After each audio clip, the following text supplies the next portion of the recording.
Hello and welcome to the Andrew Ferris Podcast. Thanks so much for tuning in to another episode of the show.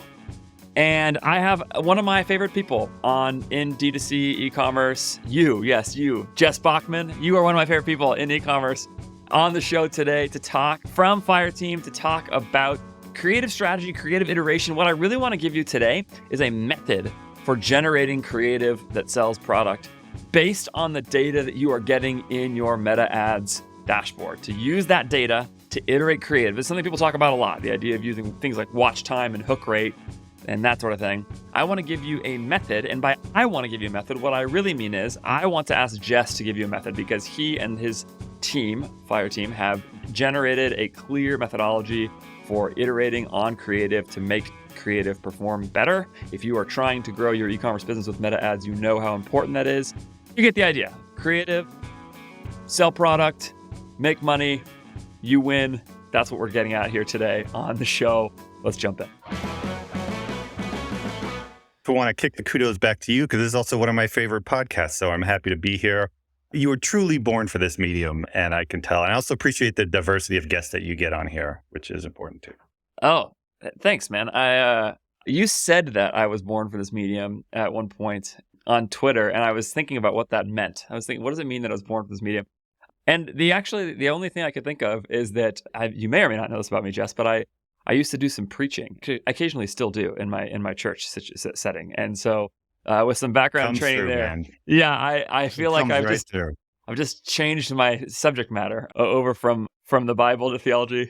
That's right, to e-commerce and specifically BidCap. So it is funny. I've thought about I do some solo episodes that maybe is not something that other people do, and I think sometimes people will ask me what's your prep process for that sort of thing, and it's it's actually not that. I'll definitely jot bullet points down and that kind of thing, but yeah, I feel comfortable talking to a mic. So anyway, thanks for saying that. That's very nice. And yeah, I appreciate you saying that publicly in some other places too. Sending me that listeners from the social media colossus that you are. Yeah, it's very helpful. Okay, so Jess, before you are the co-founder and creative strategy director at Fireteam. Tell people what Fireteam is so that after you tell them how to do it, they all believe that you have the right credentials to tell them that. Yep. Fireteam is a performance marketing agency that focuses mainly on creative, but I think where we're a bit different is that myself and the other two founders came from a traditional creative agency, Mad Men style, making commercials. And what we found there, and I sort of ran the digital department there, and what we found there, this was coming up as people were getting more into Facebook ads, client wanted Facebook ads. And we finally were able to get some performance data on our creative, which really does not exist in, TV commercials type thing. And it was kind of interesting because the traditional creatives did not want to hear about what worked or what didn't, because the metric there is industry awards, how many freaking golden pencils do you have or whatever. That's truly the metric. And so that got kind of gross. And we left to do performance creative, but I still feel like we bring some of the traditional creative thinking or juice to the mix as well.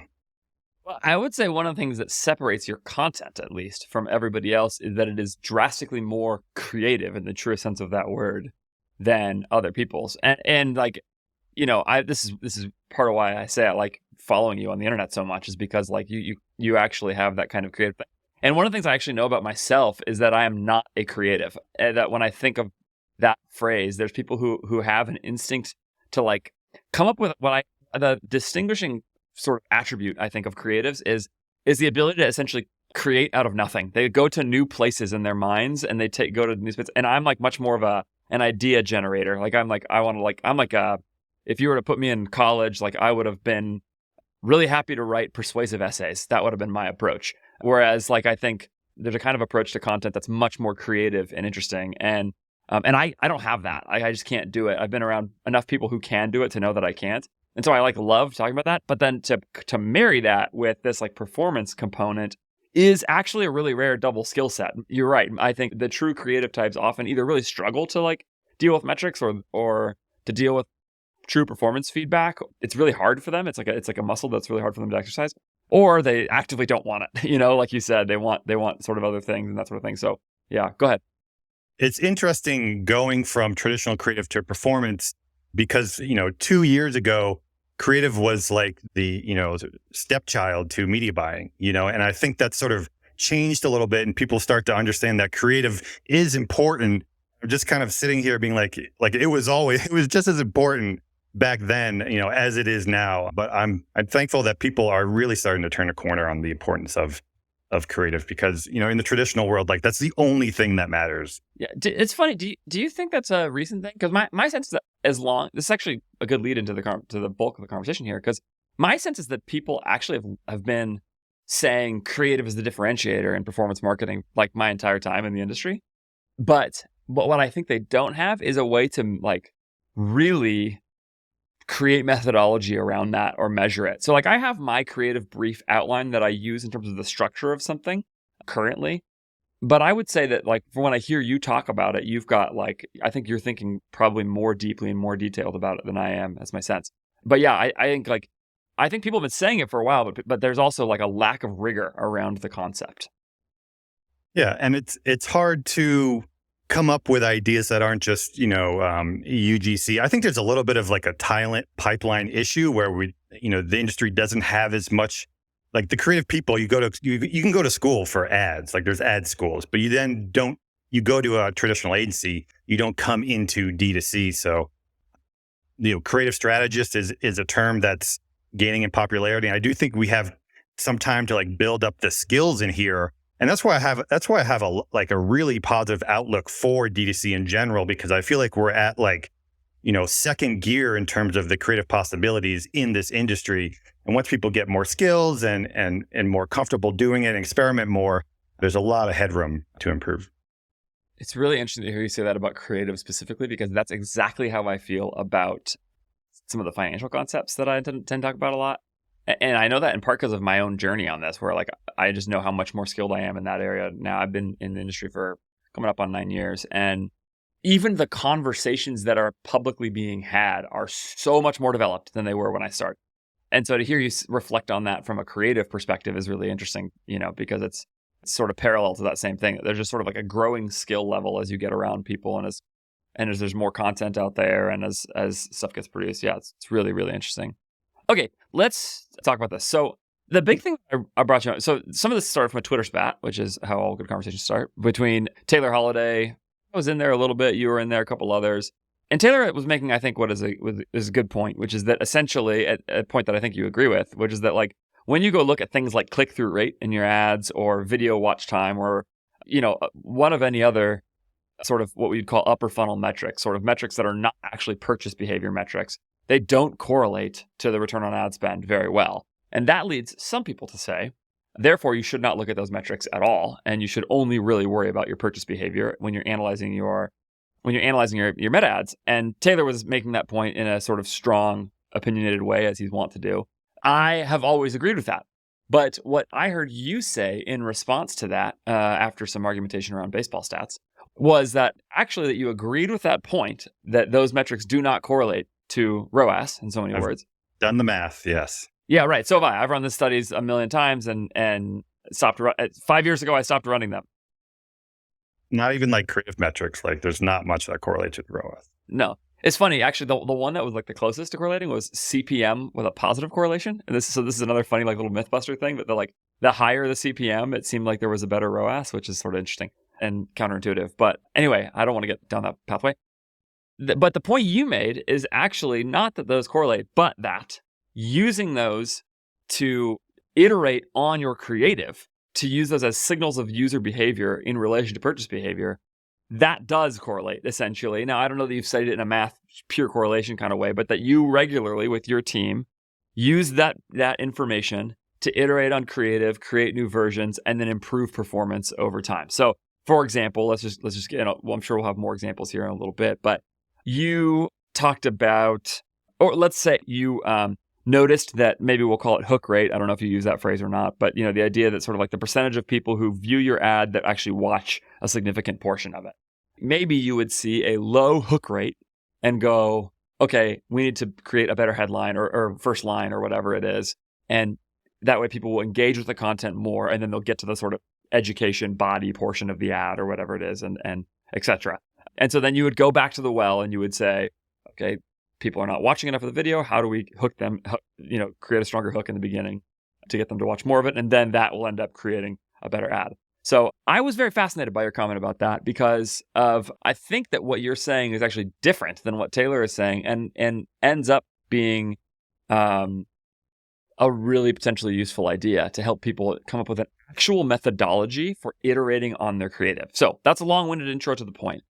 And you can clarify anything that you want there, Jess, but talk to me about that at the big picture, and then let's start to dive in. What I really want you to do is spill the secret sauce here. Tell people how you guys do it and all that. So yeah. Open book. So I'll just say quickly that the correlation issue, fundamentally, I feel like it's just a dirty data problem. And it's just, you're not going to be able to find a correlation between almost anything because of a million different reasons. What I don't want to do is turn into some like creative nihilist and be like, this doesn't matter. So like creative is my job. Like how do I get better? I need to do my job. I need to make better creative for my clients. So I need to figure out ways to improve. And so by doing these iterations, this is the way that we do it. Yeah, that makes sense. I actually like the idea that like you sort of have to take responsibility for that because that is what creative, like, otherwise what are you supposed to do? Just like have just not listen to what your users are doing at all, It's that kind of idea. Yeah. Okay, so let's talk about it. So what do you do? So creative is your job. So what do you do to generate creative that sells product? Because that is the difference maker for a lot of people trying to get their business into the 8-figure range or 7-figure range or whatever. Right. So I'm not going to get in, there's other people who can talk about like the creative strategy and like coming up with, reading reviews and all that stuff. But I can certainly talk about the iteration part because that's a huge piece. Yeah. So there's two things I can share. I can share like what I'm looking at in Ads Manager, and some of those metrics are hugely important in the way that they're defined. And then I can show like we have a creative process called, it's a very long acronym. It's called the CODATACT, CODATACT. But it is a process that we've developed to generate a lot of ideas very quickly. CODATACT.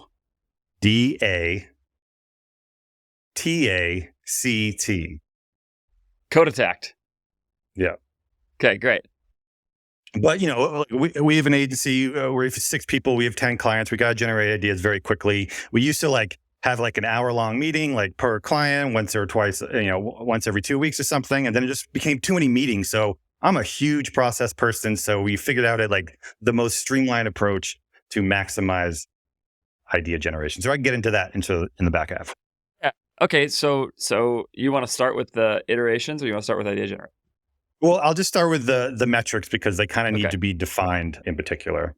So let me sort of share my screen. Okay, so if you are listening to this, actually, these are all now uploading with video to Spotify. So if you're listening on Apple, I don't know if there's video there because I have never owned an Apple mobile device.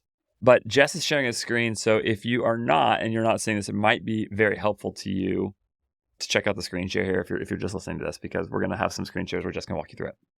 I'll do my best to do the audio version as well, because I know I listen to it on my AirPods. So. Oh yeah, I can't even imagine watching a podcast. I know I was shocked when people told me "Hey, can you go on YouTube? I like to watch." I was like, "Really? You guys?" But anyway, that's I guess what people like. So anyway.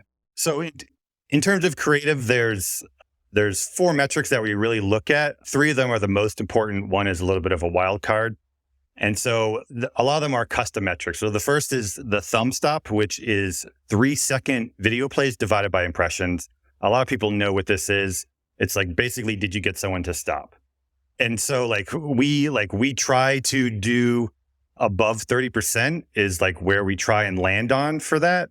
And we've seen that even across clients, this doesn't really have a lot of, flow or flux to it. Below 20% is absolutely problematic, can be fixed. 40% is really good. Let me just look at the last 7 days instead of just one day here. And so we try and break up the ad into different chunks. So the first is the thumb stop.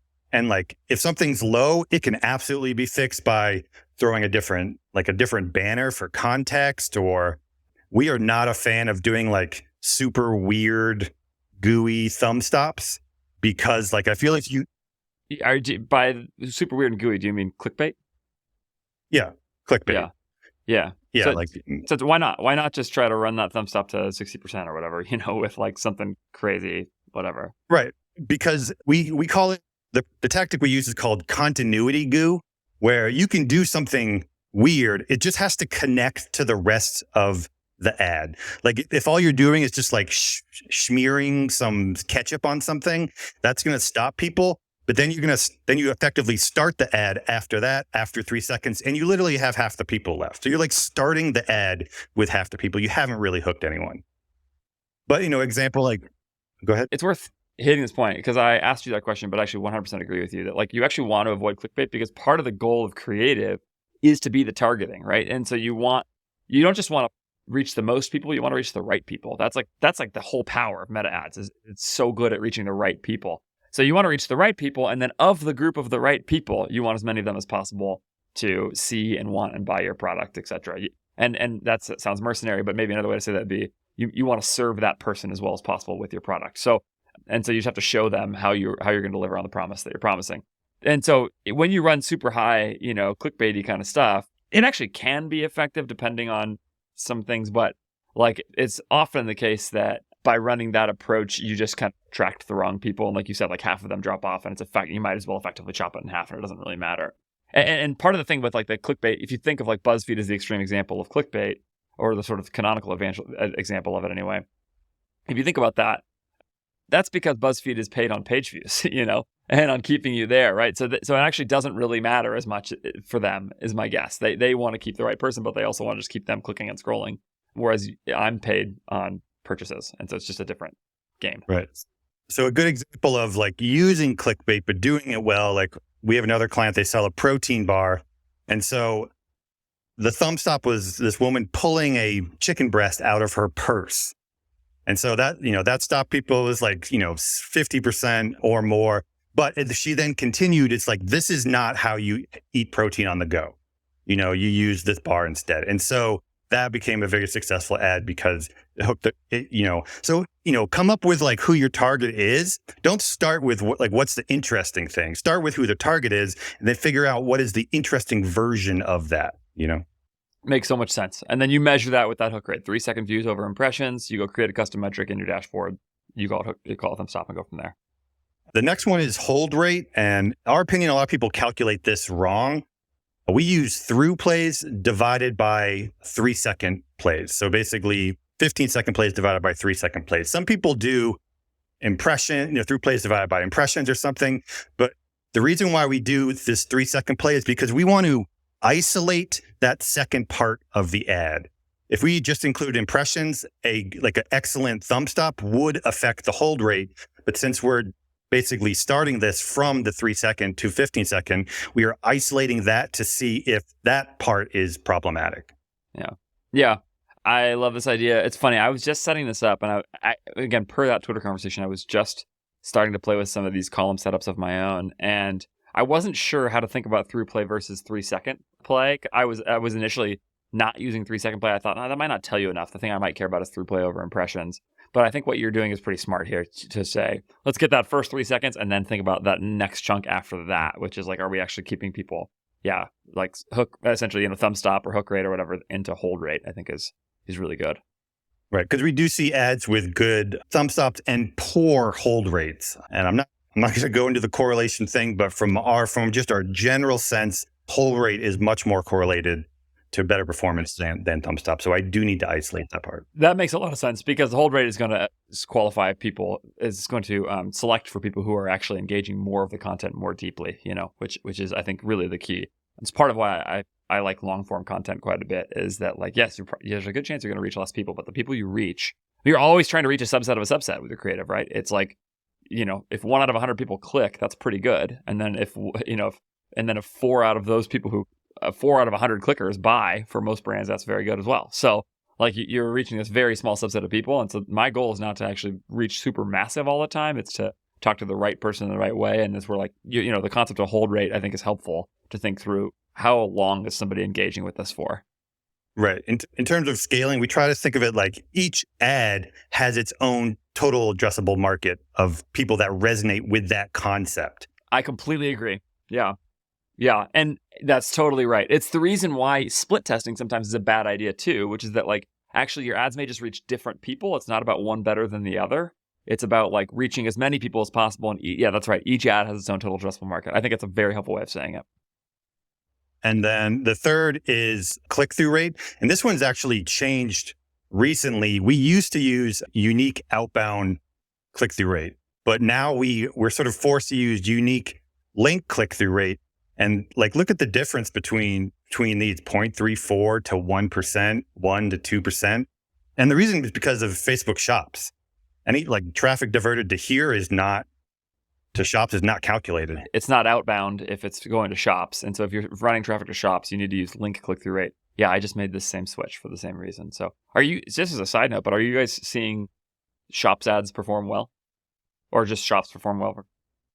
It's hard to tease out. I think we see lower AOVs and the typical stuff. Yeah, I have at least one client. This is like one of my hot pieces of advice right now. I have one client that introduced Shops, and it was like 30% more volume overnight at the same ROAS. It was like just free money. And so, yeah, I'm a big fan for right now. I mean, it's at least worth testing.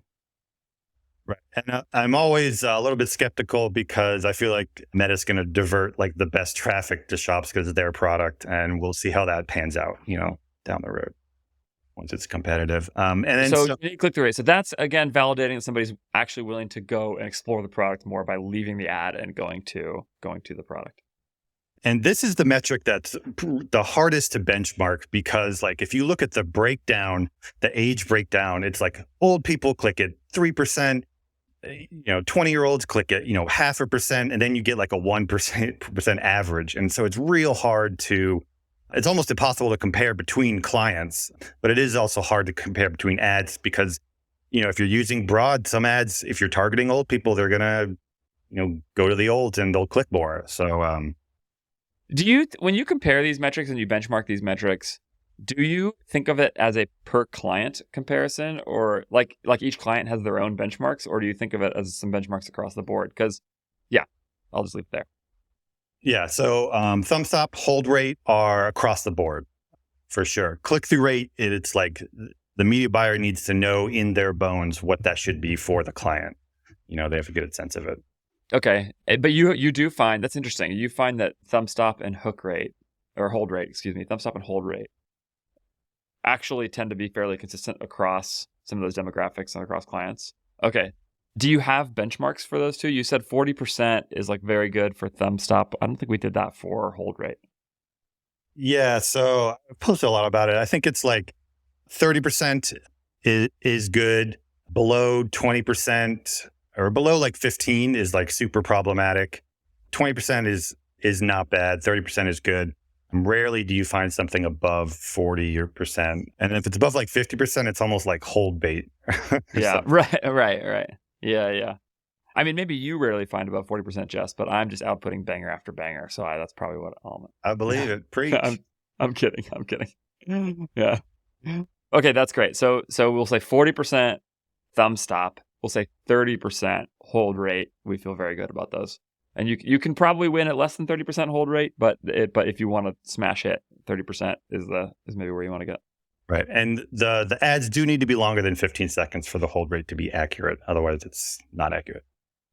Yeah, that's right. Because through play in Meta, let's just clarify really fast. Through play is either the entire ad or at least 15 seconds of the ad. And so if your ad is 10 seconds, then you're going to get a through play if they finish it.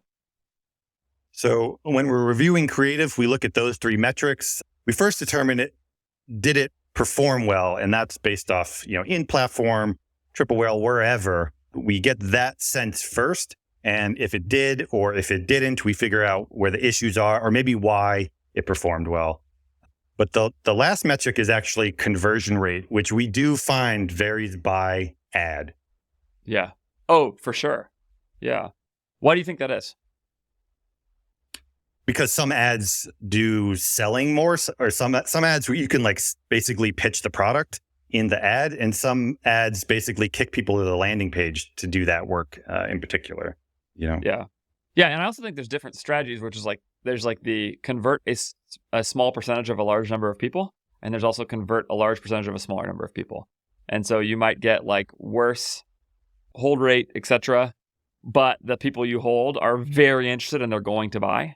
Or you might get like again, an ad that's maybe your chicken ad is a good example of this, like where it would be like you're reaching a ton of people and maybe you do get some looky-loo clickbait type stuff mixed in there. You convert less of them, but if you get enough of those people to actually engage with the ad, then the math works out. And so you can actually win, and you can win multiple ways with conversion rate. The biggest and most fun mysteries are when like the hold rate's good, the thumb stop's good, even the click-through rate's good, but for some reason, the conversion rate is not there, particularly to the rest of the ads. And so it is rare, but it certainly does happen. And a lot of times we find it's not like a matter of like, people are just confused about what's going on. For example, we had an ad for this client, JavaSock, where people use this product. It's an iced coffee koozie to go into Target on their Target run and keeps their iced coffee cold the whole time. So we had an ad where it's like, come with me on my Target run. And they went through all that. And it's like, I love my JavaSock. Our opinion was like, people were just sort of clicking through, thinking they were almost going to the Target website.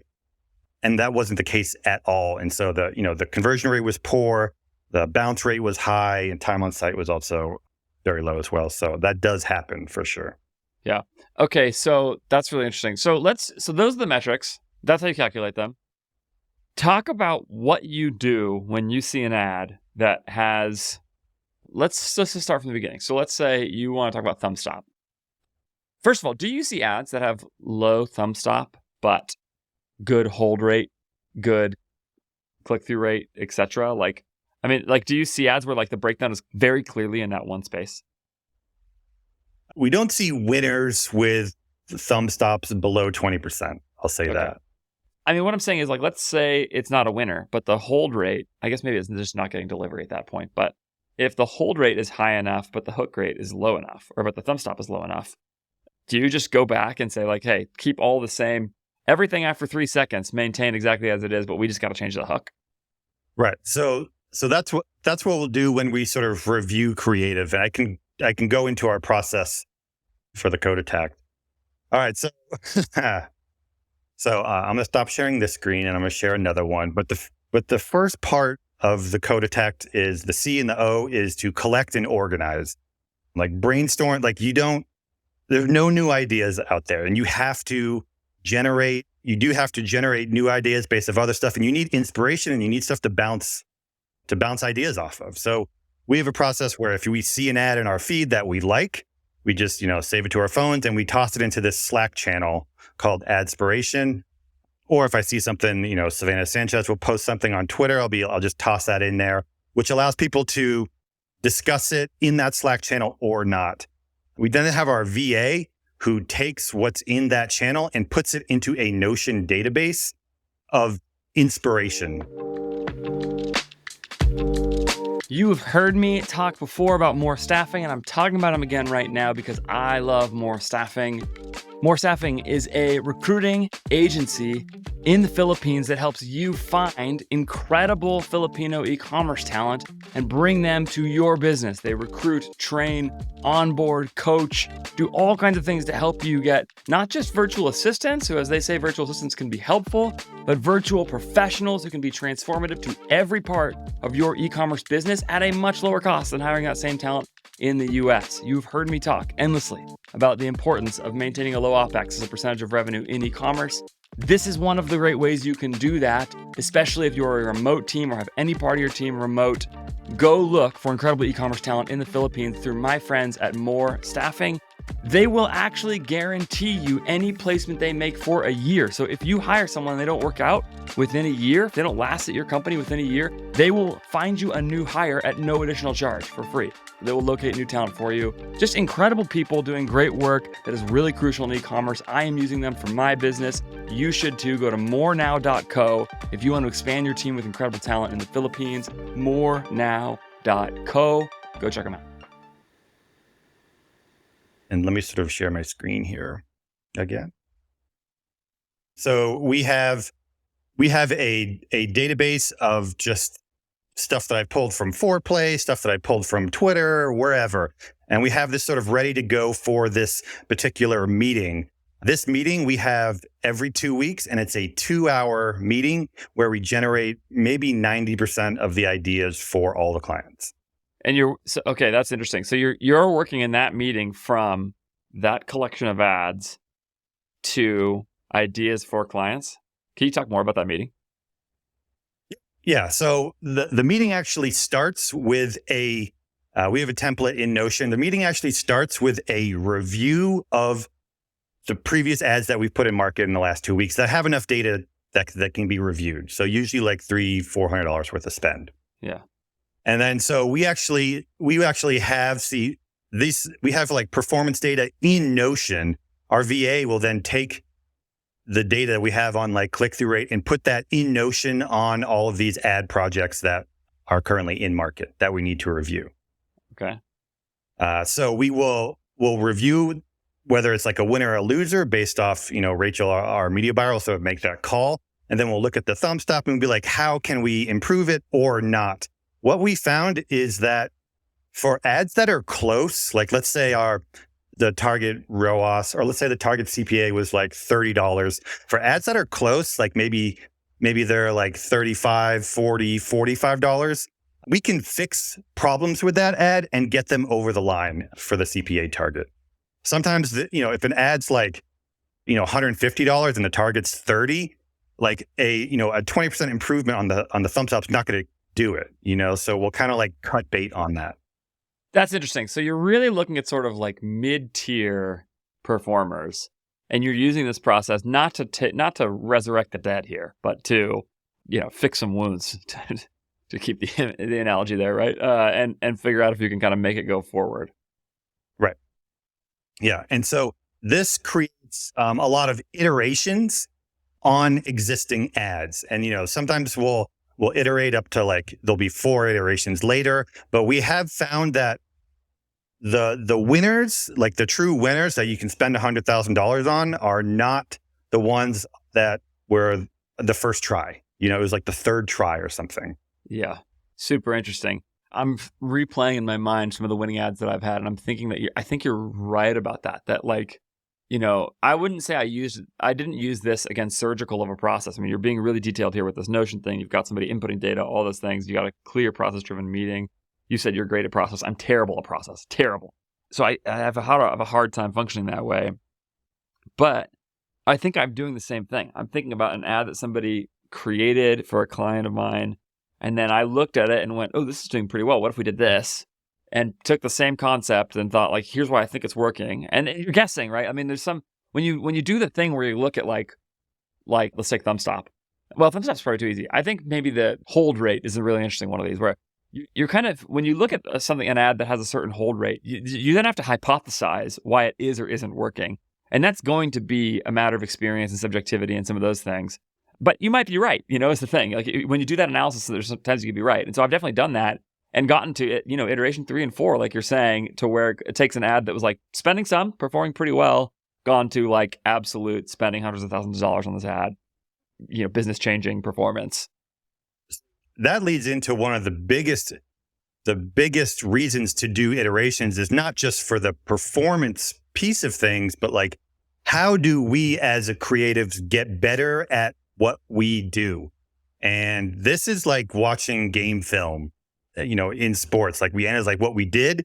And it's not just like the ones that were below the mark, like the things that were above, that are above target or that really did work. What about those worked? Because we do have to make new ads. And every time you make a new ad, it's like, you need a core of like learnings to go off of if you want to be competitive, Right. And that's the agency differentiator, actually, is that you're learning from all of the data you have access to that if you're an individual brand, that you don't. It's like institutional knowledge is what Taylor Holiday calls it. And I think that's like a really helpful phrase. And and so you're actually generating that by watching your game film here. And so as we're going through this meeting, we have our own sort of database of learnings that we sometimes we will put them in there, and then sometimes there are like a suspected truth. Sometimes we'll actually test them. Sometimes they're gospel. Sometimes they end up being discredited or whatever. But like, this is our corpus of information that we build on to then make better and better and better and better ads. Dude, so click that back down. You've got a learning here that's robot voice. People just love it. That is so funny. That is so funny. All of the kids love the robot voice. That's a hilarious point. Right. Well, like with a team, you have to verbalize. You have to like discuss this stuff, and you have to, just make claims about something for it to be true. You just like, I'm terrible at having things in my head, so I need to get them out of my head and into like a Notion database. There are some that we do more rigorous experiments on, where it's truly like scientific method, where we have a hypothesis as well. This is more than just like, we test robot voice or not robot voice and come up with a conclusion as well. So we do run that part as well.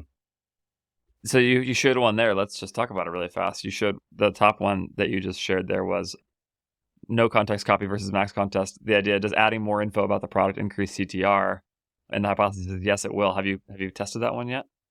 No, this is our latest one. We actually have this meeting tomorrow, so hopefully we get the results. I have a strong theory. I actually recorded an episode about this that basically I call it bridging the digital gap. Like giving people as much information as possible about the product is it goes really, really far for helping them want to buy it.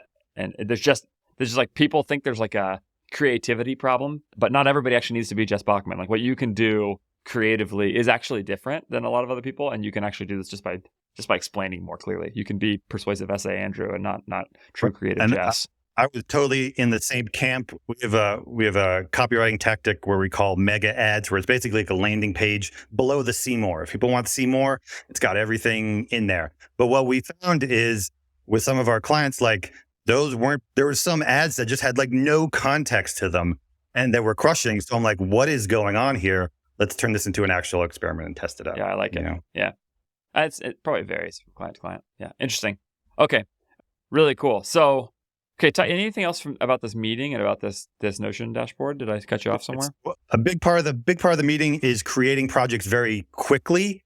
You have to be fast with this. So all we do is we put in like the name of the thing. We'll just put like a one-line gist of what it is. These are all the ones that we created the last 2 weeks. One-line gist, because if you get hung up in like, what's the quote or whatever, you're just not going to get. We come out of this project with like 20, or this meeting with like 28 things. And so that's ideal. And then people go execute off those. Exactly. Right. And then so the second half of the meeting is looking at this inspiration. And, what's powerful on the agency side is like, we'll look at something, we'll see this like weird ad inception thing. And it's like, oh, that could work for one client, but could also work for like 3 clients. And we just like create 3 different, projects very quickly, sort of based off that. And like talking about this stuff in person is also hugely important.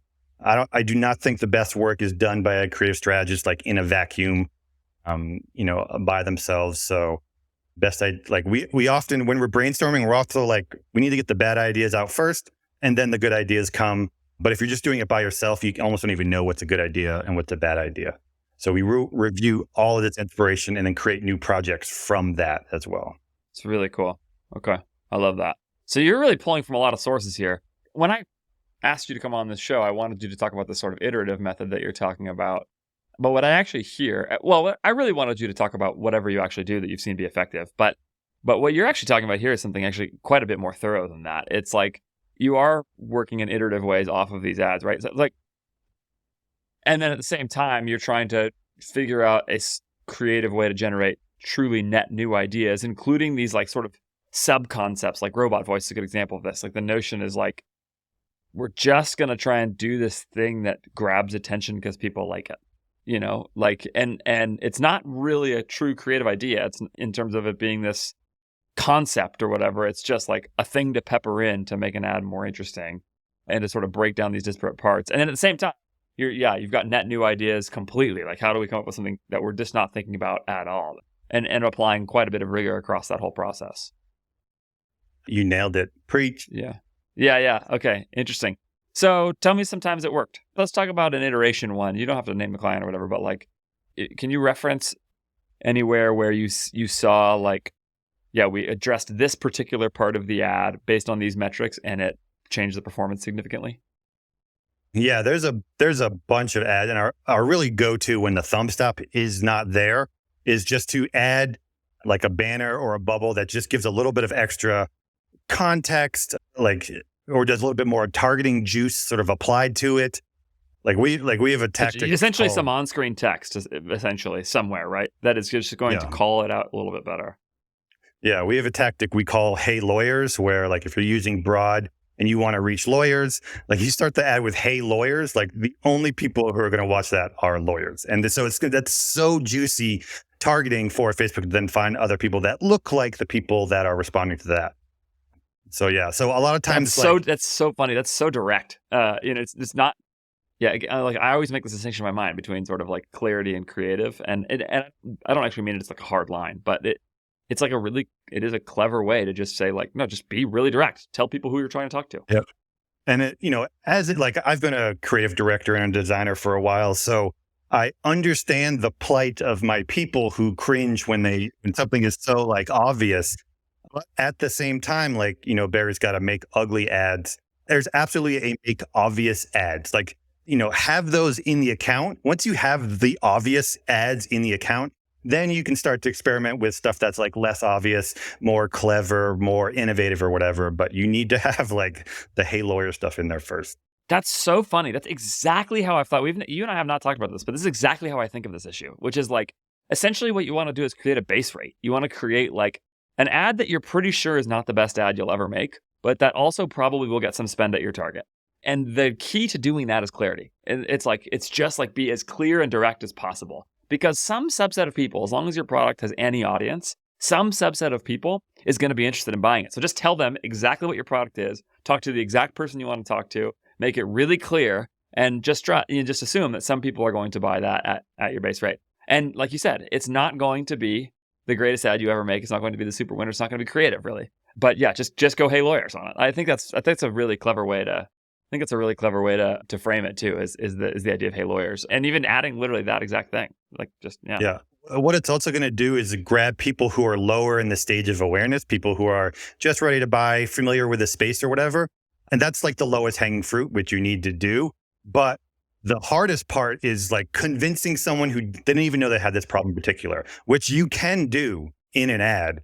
It's just harder and it takes more skill, and it is kind of required to reaching some of the bigger numbers, Okay, last question. Any other examples of things you've seen that have sort of iteratively done that? I'm thinking here about the listener who's like, okay, I've got a bunch of creative right now. I want to try and go. I'm ready to go analyze thumb stop and hold rate and those kinds of, and click rate and conversion rate. Any other examples you could think of times where you've sort of seen tactics that have meaningfully improved the performance of ads that somebody could just sort of walk away with and go try right now? Yeah. So there's a tactic that we deploy on all clients. You may have heard me talking about it, but the concept of a base unit. So we make long ads. Almost all of our ads are like over a minute, sometimes longer. So we create an ad unit. Usually it's like 45 seconds, and it's got everything that we want people to know about the brand or offer or whatever. It's got the best UGC reactions. It's got review call outs, the USP's done the best way. And then we'll put the chicken ad in front of that one. And so, chicken ad might be 20 seconds long. So what we find is that people who watch 20 seconds or 30 seconds of an ad, they're like locked in. So why shut the door on them? Like give them more to watch, more opportunity to sell. And so we have a metric that is a 60% completion rate, a 60-second completion rate, which you can find in there. And like 2% is good. 3% is very excellent, and 2% does not sound like a lot of people, but I guarantee you those are the buyers. Like those are the people who are like coming in conversion rate of like 10%, whatever, so you're literally just stacking ads on top of each other. Yep. Cover all your bases, because a big challenge I see with brands, and I watch ads and I'm like, it was 14 seconds, but like, where's the rest? Where's the rest of it? Like all you need to do is create one unit that's like excellent, put a lot of time and effort to it, and then keep running with that over and over with other. That's so smart, man. That's so obvious and so smart. Jess, we need to be done. I'm actually sort of amazed at how much we were thinking about this the same way. I did not expect this, because I do think your skill set is unique and different than mine, which I love that. Like, some of the ways you're thinking about, even I didn't know that you favored longer ads the way that you did. I definitely do, and it's because people just need a certain amount of information to buy. And there's so much emphasis out there a lot of times in anything related to social media on being like, sure, oh, people have no attention span, that whole thing. I just think that's wrong. Like you're not actually trying to reach most people. Like I said, you're trying to reach a subset of people who are interested in buying, and those people will give you their attention. So yeah, it's really interesting. I'm very helped by this. I think you can expect me very likely to blow up your DMs with more questions as I try to implement this. And then at some point, you probably should charge me for your time, but I'll hold off on that as long as possible because I'm going. I'm on MentorPass. You know where to find me. Yeah, all right, there you go. Okay, so that's actually a good final lead in here. What about if people want to learn more from you, work with you, all those kinds of things? Where can they find you? At Hire Fireteam, obviously on the internet, Fireteam is there. I'm currently repping, by the way, I didn't even reference this earlier, my Fireteam shirt that you graciously sent me. My 3-year-old's favorite shirt that I own. So that's good. But yeah, definitely wearing that for today's interview. So talk about where else people can find you. Yeah, if you just like Google my name in MentorPass, you'll find me there. And there's a link to it in the show notes. You don't have to Google the name. You can just go right to those show notes and go find Jess and pay him all the money to do it for you. A big initiative that we're doing at the end of this year into next year is the final T in Code Attack is teach. And I don't know if you're familiar with like the learning pyramid where it's like retention rates of different styles of learning. And like the best way to learn is to teach. And so we are putting everything we know and the way about we think into, I'm not even calling it a course. It's called Fire School. It's going to be cohort based. I've done enough courses where I've paid $1,000 and got three modules in and bounced, So we're doing like a cohort based, very sort of school oriented thing. I think if you go, there's a link in the description, but I'm just going to say it's fireteam.is/fireschool, and you'll find more information about it there. Cool. Yeah. Go sign up for that. Go get on that email list, and that way you can know when that's coming. You showed me the basic outline, and it's like, it's so thoughtful and so much deeper than so much of what is out there. I am very interested in it when the time comes. Yeah, I'm excited about that. Go check that out for sure. So, okay. And then fireteam.is, pretty much everything else is there. Fireteam.is. Yeah. Yep. Cool. Yep. All right, man. Thank you so much for your time. I really appreciate it. I think this is very, very helpful, very tactical. People, I think, can probably find a few things that they can directly implement, which is awesome. Appreciate it. Always good to talk to you. Yep. And I love it that we're getting closer together on the ideological front of this. Yeah. Oh, yeah. Soon you're going to be running straight up broad 1 CBO bid caps on everything you do, and you'll never turn off an ad, and we'll all just be super happy about it. Okay. I think those were your words that you were saying to me just off mic a second ago. I think what you said directly was, Andrew, I've noticed that you're right about everything you say. That was, I think, what you said. But all right, man. Thanks.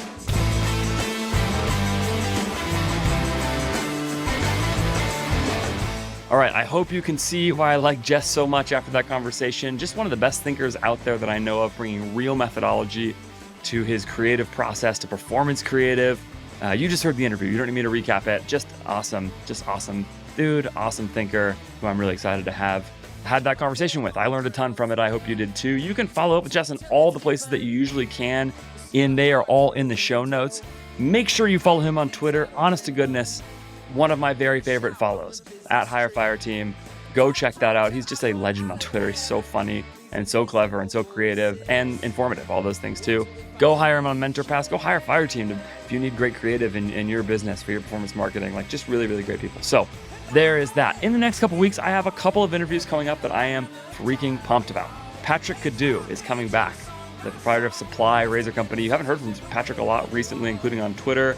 We're going to talk about what is life like after the exit. He's now exited his business a while back. You can prep for that episode by going back and listening to my episode titled Patrick Cadieux Sold Supply. I think the first episode I released when I started the Andrew Ferris podcast, one of the very first ones, if not the very first. He talked through the exact market for businesses, for e-commerce businesses, what was happening with him after he exited Supply. We're going to catch up. It's going to be really good. And then I've got Sarah Moret coming up soon, a client of mine running Curie Deodorant. And I can tell you that brand is a monster of a business doing incredible things. I don't want to spoil that interview, but it's going to be a great conversation because Sarah is a freaking killer operator. And so you're going to want to hear from her as well. Subscribe right now, wherever you're listening to this or watching it, to make sure you don't miss out on those episodes. All right, all the rest of the usual stuff coming. Don't forget to go follow up with my friends at More Staffing. Virtual assistants can be helpful. Virtual professionals can be transformative to your business.